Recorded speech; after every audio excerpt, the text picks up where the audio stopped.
14 लोकों में से प्रत्येक के कार्य क्या है? वेदों के अनुसार 14 लोक का क्या महत्व है?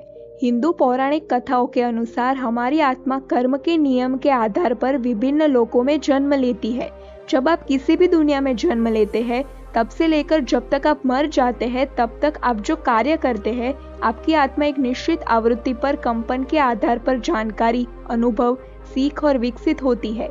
आपकी आत्मा की आवृत्ति उन क्षेत्रों में से एक से मेल खाएगी जहां आपका जन्म होगा। हिंदू पौराणिक धार्मिक ग्रंथों में 14 लोक का महत्व बताया गया है। सभी 14 लोक का अलग अलग कार्य हेतु निर्माण हुआ। पुराणों और शास्त्रों के अनुसार सभी के सभी 14 लोक एक दूसरे के पूरक है और एक दूसरे से जुड़े हैं। इस वीडियो में हम आपको उन सभी बातों से रूबरू कराएंगे। ऐसी कई बातें बताएंगे जो आपने जीवन में कभी नहीं जानी होगी। दोस्तों, हमारा यह पृथ्वी का अस्तित्व अकेला नहीं है, हम भी सभी लोकों से जुड़े हैं। इस बात का ज्ञान हम आत्मा के रूप में होते हैं तभी होता है। बड़े बड़े तपस्वी ऋषि मुनियों को यह अनुभव उनकी सिद्धि और तपस्या बल के कारण हो चुका है, इसीलिए उन्होंने इन सभी बातों को उनके ग्रंथों में दर्शाया है। चलिए जानते हैं कि यह सभी लोकों का कार्य क्या है। 14 लोकों में सबसे ऊपर है निहित ब्रह्म लोक की, जिसे सत्यलोक कहा जाता है। इस अनंत अस्तित्व ब्रह्मांड का रचयिता, ब्रह्मांड का शीर्ष विधाता यही निवास करता है। इन्होंने ही सभी 14 लोकों की रचना की। 14 लोकों के निवासियों को भी इन्होंने ही रचा और इन 14 लोकों में जो भी हो रहा है उस सभी पर उनका आधिपत्य है। सभी लोकों के सर्जक यहीं से सबका नियंत्रण और संचालन करते हैं। किसी भी चीज के लिए उच्चतम आवृत्ति पर कंपन करता है, जिसे कभी भी जाना जा सकता है। दीर्घायु 311 ट्रिलियन मानव वर्ष या 100 निर्माता वर्ष। उनकी वर्तमान आयु 50 वर्ष है। पहला दिन जो 155.5 ट्रिलियन मानव वर्ष है, जो हमारे ब्रह्मांड की वर्तमान आयु है। ईश्वर स्तर 100%। तप लोक, अनंत चेतना, सार्वभौमिक उपस्थिति ब्रह्मांड का दूसरा उच्चतम लोक है। यहाँ रहने वाले देव व प्राणी कभी कभी ब्रह्मांड को जोड़ने के लिए पुल के रूप में कार्य करते हैं और कभी कभी निर्माता के हिस्से के रूप में कार्य करते हैं। इस क्षेत्र में पहुँचने के समय से लेकर निर्माता के अस्तित्व तक कोई कड़ी बीच में नहीं होती। यह सीधे ही सर्जक से जुड़े होते हैं। जनक लोक, जो अनंत ब्रह्मांड में देखने योग्य आनंद उत्पन्न कराने वाला है, यह विराज नाम के देवता का निवास है। यहाँ के प्राणियों को उनके ऊपर और नीचे मौजूद हर क्षेत्र के बारे में सभी ज्ञान होता है। वे स्वयं अस्तित्व और संयुक्त ब्रह्मांड के बारे में सब कुछ जानते हैं, लेकिन अभी भी अधिक जानने के लिए उत्सुक रहते हैं। वे ब्रह्मांड में कहीं भी विचरण कर सकते हैं। वे विचारों की गति से यात्रा कर सकते हैं। उन्हें अस्तित्व में रहने के लिए किसी भौतिक या किसी रूप की भी आवश्यकता नहीं है।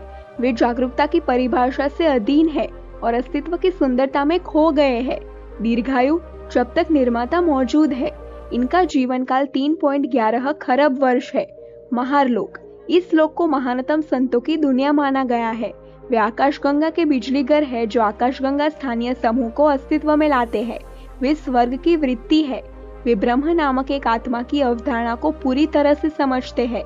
वे दीर्घायुषी है, जिनका जीवन काल 3.11 खरब वर्ष है। स्वर्गलोक, यह वह स्थान है जिसे सभी धार्मिक ग्रंथों में स्वर्गलोक के रूप में वर्णित किया गया है। यहाँ के प्राणी एक ही चेतना से जुड़े हैं, जो किसी भी गलत काम की संभावना को सीमित करता है। ऐसा माना जाता है कि हिंदू धर्म के सभी 33 कोटि देवता यहाँ रहते हैं। भगवान इंद्र यहाँ शासन करते हैं। यहाँ अप्सराएं, गंधर्व और देवताओं के वाहन निवास करते हैं। हालांकि इस क्षेत्र पर कभी कभी राक्षसों और दानवों द्वारा हमला किया जाता है, जो यहाँ के जीवन से ईर्ष्या करते हैं। कुछ देवता जो यहाँ रहते हैं: वायुदेव, वे वायु के देवता है। अग्निदेव, वे अग्नि के देवता है, आदि। एक बार जब आप अपने गैर भौतिक अस्तित्व को पूरी तरह से स्वीकार कर लेते हैं और अपने आप पर इतना नियंत्रण कर लेते हैं कि आप शून्य से नई भौतिक वस्तुओं को बनाने में सक्षम हो जाते हैं, तो आप स्वचालित रूप से स्वर्ग में उतर आते हैं, या अपने सत्कर्म से भी स्वर्गलोक पहुंचा जा सकता है। जन्म मरण के बंधन से मुक्त हो जाते हैं। इन सभी को सृष्टि सर्जन में सहयोगी माना जाता है। वे दीर्घायुषी होते हैं और इनका अनंत काल का आयुष्य होता है। भूवर या पितृलोक, इसका अस्तित्व का एहसास प्रारंभ वायु वातावरण से है। यहाँ के प्राणियों का कोई भौतिक अस्तित्व नहीं है, लेकिन अस्तित्व के लिए एक माध्यम की आवश्यकता है, इसलिए वे आत्माओं के रूप में हवा में रह सकते हैं। वे पृथ्वी और सौर मंडल पर हर जगह है और उन्हें यह तय करना है कि क्या वे हमेशा के लिए भौतिक संसार को छोड़कर स्वर्गलोक में जाने के लिए तैयार है या भूलोक में वापस आने और पृथ्वी पर एक और जीवन जीने के लिए तैयार है। धरती पर वापस आने वाले प्राणी भौतिक जीवन का अनुभव करना चाहते हैं, क्योंकि पृथ्वी अंतिम है और इसलिए भौतिक अस्तित्व का सबसे नाजुक रूप है। इस लोक में प्राणी पृथ्वी का अतीत, वर्तमान और भविष्य सब कुछ देख सकते हैं, लेकिन किसी भी तरह से भौतिक दुनिया के साथ बातचीत नहीं कर सकते। भूलोक, जिसे मृत्यु लोक, पृथ्वी लोक कहा जाता है, जहाँ हम निवास करते हैं। यहाँ सूर्य, चंद्र सहित ग्रहों की उपस्थिति, पृथ्वी का दायरा सभी 14 लोकों के मध्य कंपन करता है। वह क्षेत्र जहाँ भौतिक दुनिया के प्रति आकर्षण अभी भी प्रासंगिक और विद्यमान है और आप इसका अनुभव भी कर सकते हैं। इस दायरे में जीवन के साथ कई ग्रह मौजूद है, पृथ्वी उनमें से सिर्फ एक है। यह क्षेत्र आकर्षण और मुक्ति, भविष्यवाणी और आध्यात्मिकता के बीच संतुलन प्रदान करता है। कहा गया है कि इस लोक का यानी हमारा जीवन केवल ब्रह्मा जी की एक दिन जितना ही है, यानी सृष्टिकर्ता ब्रह्मा की एक दिन मात्र 12 घंटों के लिए ही पृथ्वी पर जीवन जीवित है।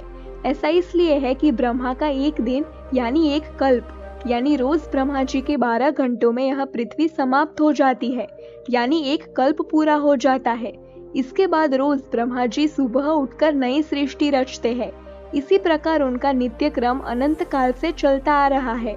इसकी भी बड़ी रोचक कहानी है जो हम आपको किसी और वीडियो में जरूर बताएंगे। दोस्तों, ऐसे कार्यरत है 14 लोकों में दर्शाए गए ये 7 ऊर्ध्व लोक। आशा करते हैं आपको जानकर अच्छा लगा होगा। आगे दूसरे वीडियो में हम आपको 7 अधोलोक के कार्य और संचार के बारे में बताएंगे, जिसे जानकर आप सचमुच हैरान हो जाएंगे। यह सब जानने के लिए यदि अभी तक आपने हमारे चैनल को सब्सक्राइब नहीं किया है तो अभी ही सब्सक्राइब कर लीजिए। वीडियो अच्छा लगा हो तो लाइक भी जरूर कीजिए। हमसे जुड़े रहने के लिए आपका बहुत बहुत धन्यवाद।